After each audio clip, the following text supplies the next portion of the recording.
One day, as Jesus and his disciples walked through a small village, they encountered a group of Pharisees who were known for their strict adherence to religious laws. The Pharisees noticed that Jesus and his followers were not fasting, as was customary among the devout Jews. They approached Jesus with a question, seeking to challenge him. "Well, do your disciples not fast, like we and the disciples of John the Baptist?" They asked, their voices filled with a mix of curiosity and accusation. The Pharisees were puzzled. They had expected a more direct answer about the importance of fasting, a practice they held in high regard. But Jesus spoke of a deeper truth. The presence of God was with them in the person of Jesus himself.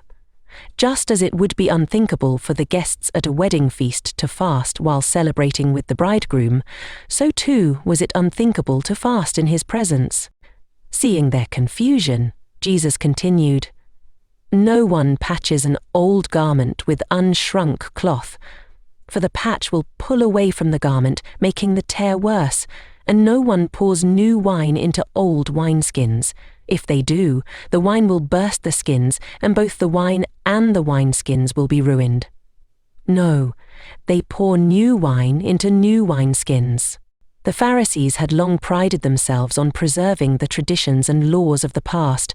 They could not see the new thing that was unfolding right before them, the coming of the kingdom of God through Jesus.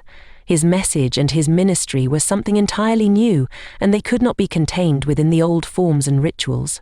Jesus' words were a call to understand that true transformation comes not from outward rituals, but from an inner renewal of the heart.